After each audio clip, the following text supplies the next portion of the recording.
اس نے جلدی سے اس کاغذ کو لفافے میں ڈالا اور دروازہ کھول کر باہر نکلی۔ دروازے پر وہ پنجرا جوں کا توں رکھا تھا۔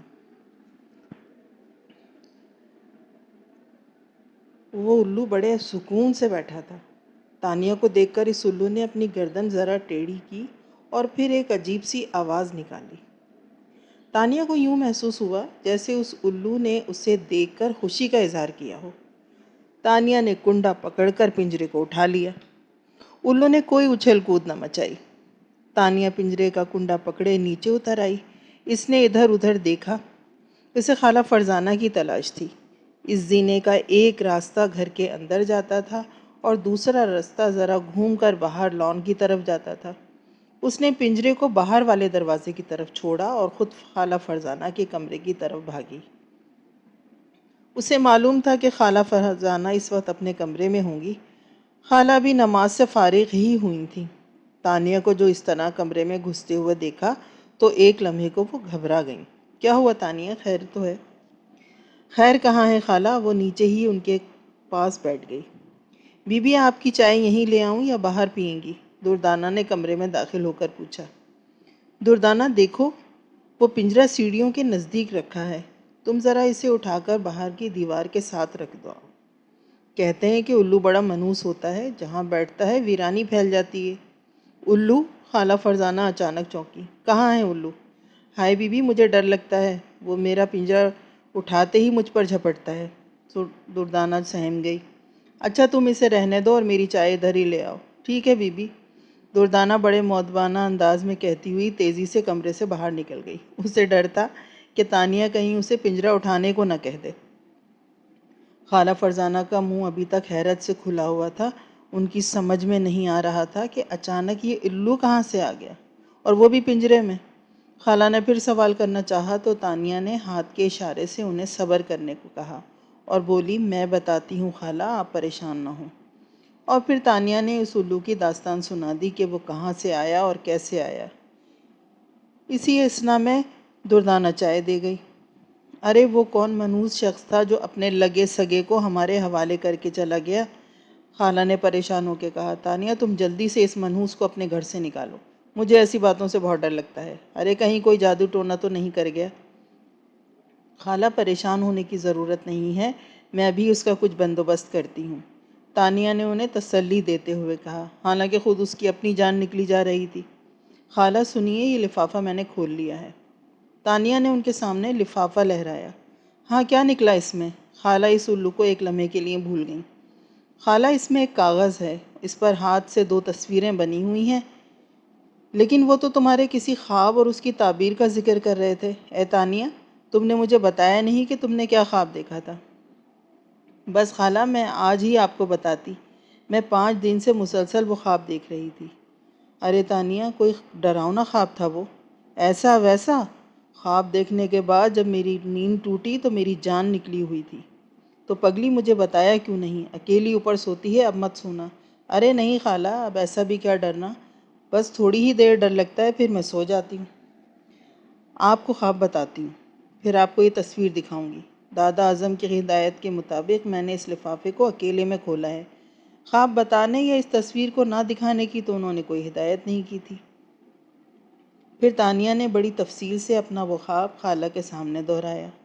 ارے منحوس، یہ وہی الو تو نہیں جو تمہیں جھونپڑی کی چھت پہ بیٹھا دکھائی دیا تھا؟ خالہ فرزانہ کو خواب سن کر الو پھر یاد آ گیا۔ تانیہ تم بھی عجیب لڑکی ہو، تم خواب میں کوئی ڈھنگ کی چیز نہیں دیکھ سکتی تھی؟ خالہ خواب اپنی مرضی سے کہاں دکھائی دیتے ہیں۔ اچھا لفافے میں کیا ہے، یہ دیکھیے میرے خواب کی تصویر۔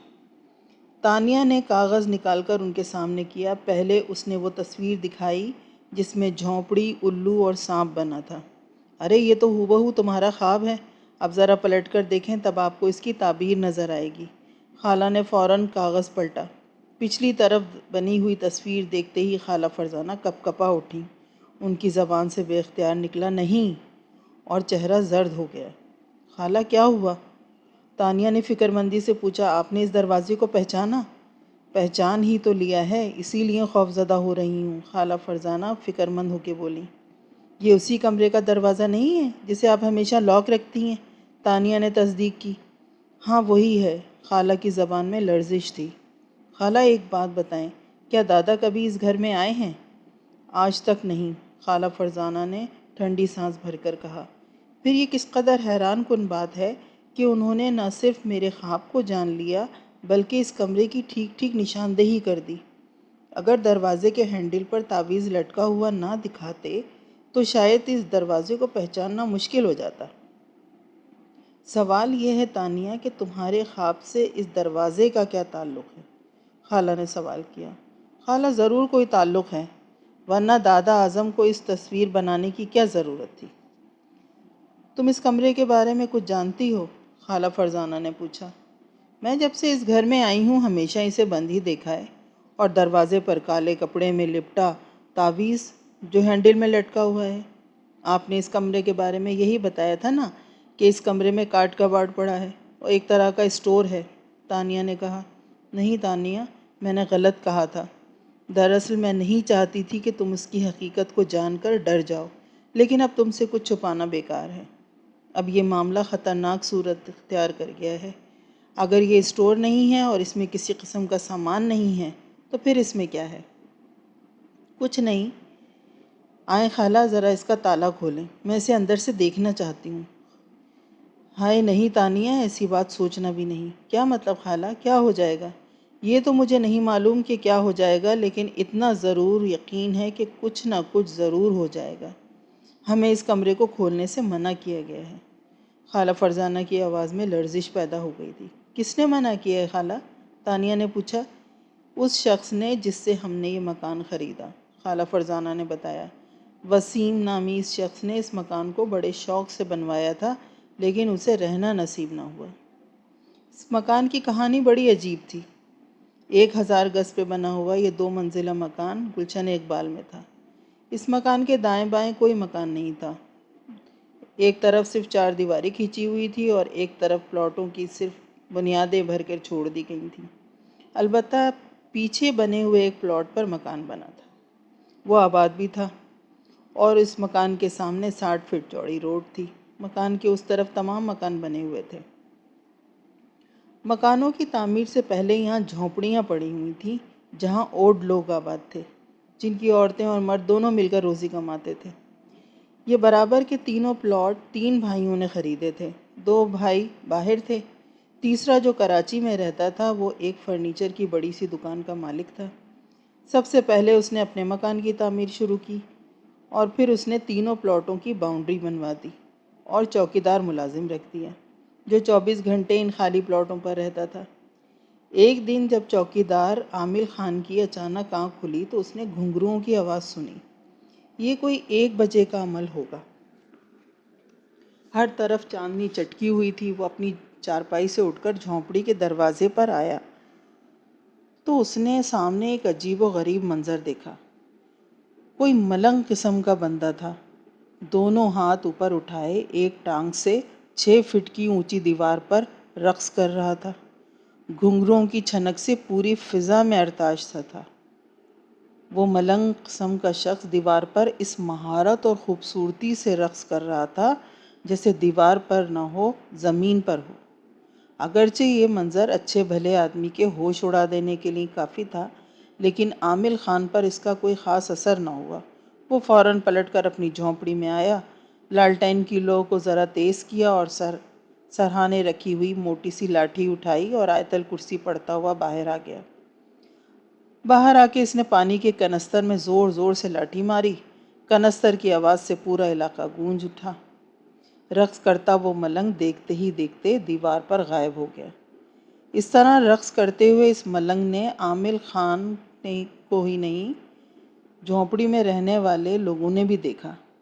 کچھ دن کے بعد یہ رقص ایک طرح کا معمول بن گیا۔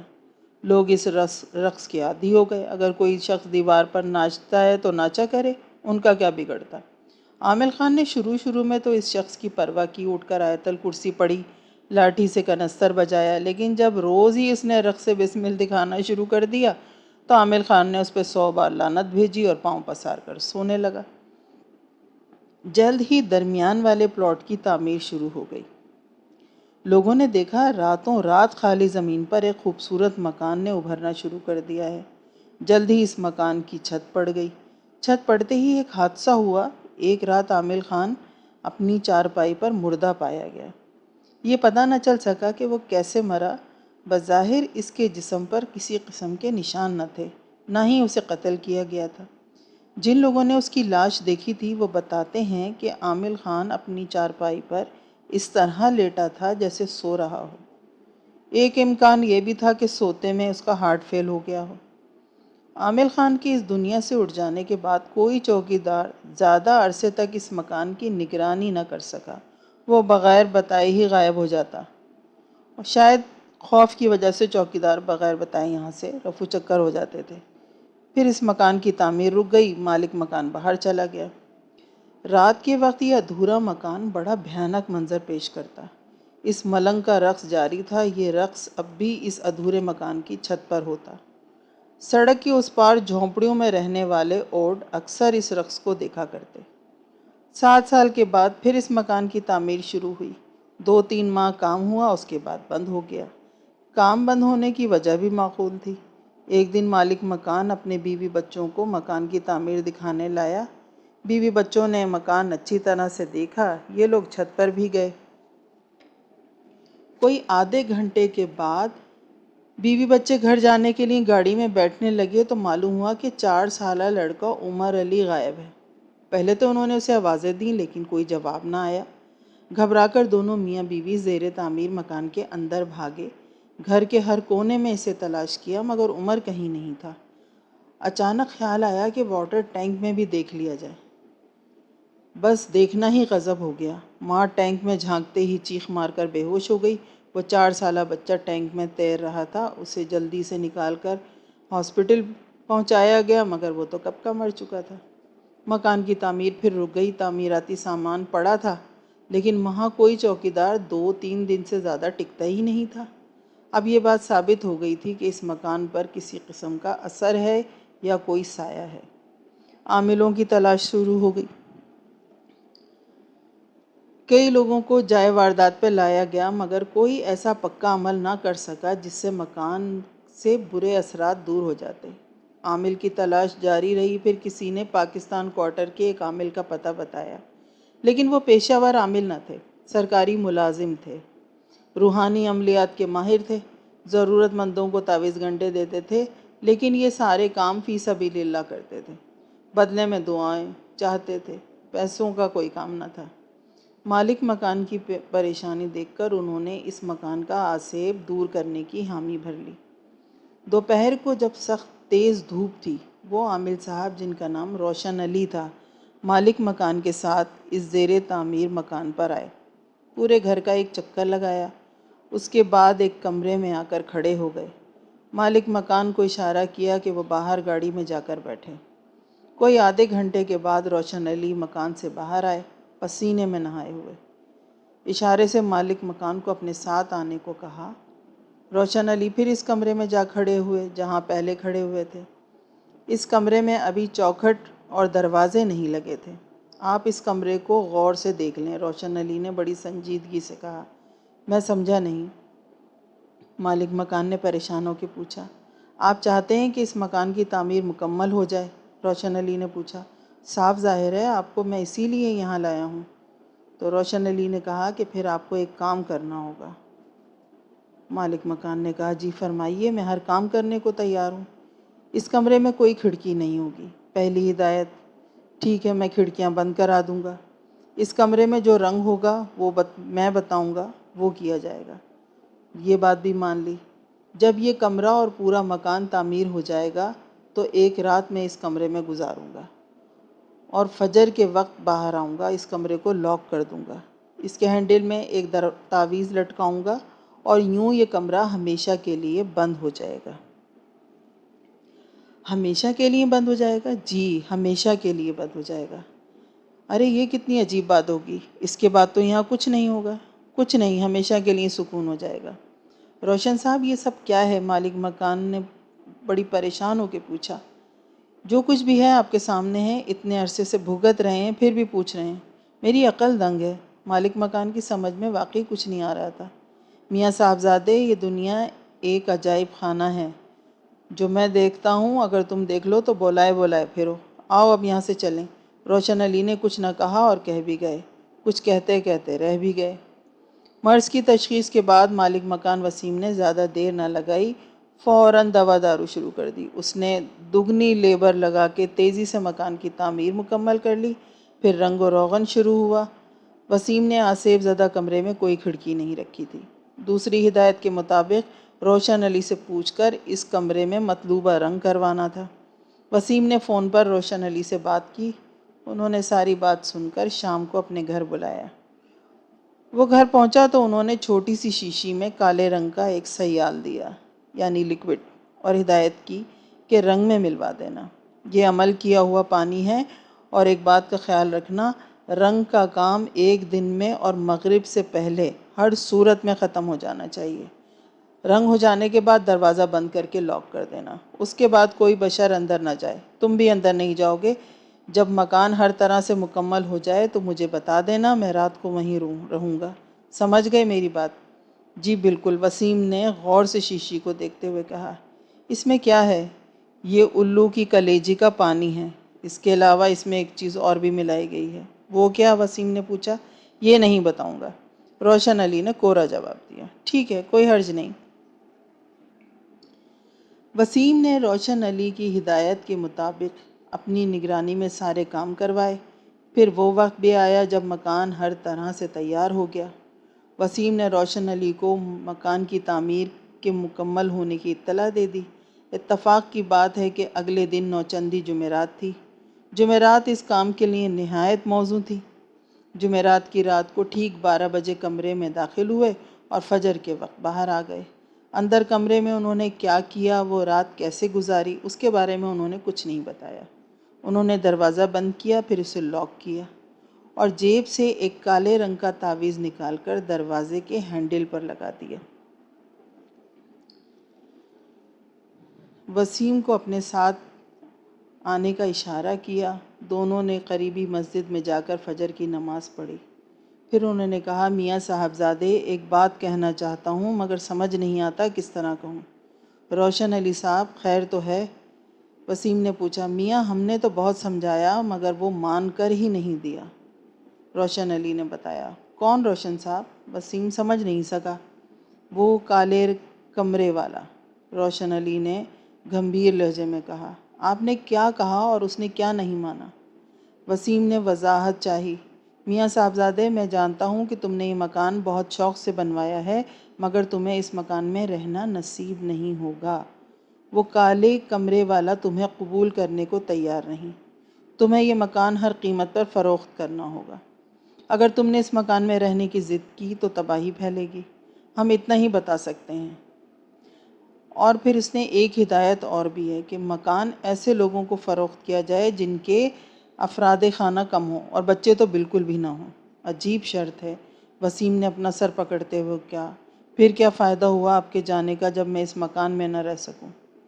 فائدہ یہ ہوا کہ تمہارا یہ مکان فروخت ہو جائے گا۔ دوسری صورت میں یہ مکان تعمیر ہی نہیں ہو سکتا تھا، زندگی بھر یوں ہی پڑا رہتا جیسے دائیں بائیں کے پلاٹ پڑے ہیں۔ ان پلاٹوں پر کبھی کوئی مکان تعمیر نہیں ہو سکے گا۔ یہ میرے بھائیوں کے پلاٹ ہیں، آپ کچھ کیجئے نا۔ میں جو کر سکتا تھا وہ کر دیا ہے، جو بتا سکتا تھا وہ بتا دیا ہے۔ میاں، اب تم جانو اور تمہارا کام، بس ہمیں ہمارے گھر تک چھوڑ دو۔ اتنا کہنے کے بعد وہ بالکل خاموش ہو گئے۔ جب گھر آ گیا تو گاڑی سے اتر کر اللہ حافظ کہا اور پیچھے پلٹ کے بھی نہ دیکھا۔ روشن علی کی واضح ہدایت کے باوجود وسیم کے دل میں بے یقینی پیدا ہو گئی تھی۔ اس نے سوچا کہ روشن علی نے آصیب کو کمرے میں بند تو کر ہی دیا ہے، اب کمرے والوں کو اس سے کیا فرق پڑتا ہے کہ مکان میں وسیم رہ رہا ہے یا سجاد رہ رہا ہے۔ پھر کچھ عزیز رشتہ داروں نے بھی اس کے خیال کی تائید کی۔ تب اس نے اپنے اس محنت سے بنائے بے انتہا خوبصورت مکان میں شفٹ ہونے کا فیصلہ کر لیا۔ اپنے اس مکان کے لیے اس نے نیا فرنیچر بنوایا تھا۔ سب سے پہلے اس نے اسے شفٹ کیا۔ پورے گھر میں قالین پہلے ہی بچھائے جا چکے تھے۔ فرنیچر سیٹ کرنے کے بعد گھر ایک دم جگمگا اٹھا۔ دوسرے دن جب وسیم مزید سامان لے کر آیا، وہ گھر میں گھسا تو اس کی سٹی گم ہو گئی۔ ہر کمرے میں بچھا ہوا قالین اور فرنیچر کوئلے کی طرح کالا ہو چکا تھا۔ آگ کے آثار دیواروں اور دروازوں پر کہیں موجود نہ تھے، لیکن فرنیچر اور قالین جل کر کوئلہ ہو چکے تھے۔ جھٹکا لگا تو وسیم کو روشن علی یاد آئے۔ انہوں نے ٹھیک ہی کہا تھا کہ وسیم کے رہنے کی صورت میں مکان میں تباہی پھیلے گی۔ واقعی تباہی پھیل چکی تھی۔ وسیم نے فوراً کان پکڑے اور مکان فروخت کرنے کا اشتہار دے دیا۔ افضل نے اشتہار پڑھا تو اس نے فوری رابطہ قائم کیا۔ شام کو مکان دیکھا۔ مکان بے حد شاندار تھا۔ اسے بہت پسند آیا۔ وسیم نے اس سے کوئی بات نہ چھپائی اور اس مکان بنانے کے سلسلے میں جو اس پر گزری تھی وہ سنا دیا۔ مکان کے بارے میں پوری تفصیل سن کر افضل ذرا سا ہچکچایا۔ وسیم نے اسے فوراً روشن علی کا نمبر دے دیا کہ وہ ان سے مل کر مزید تسلی کر لے۔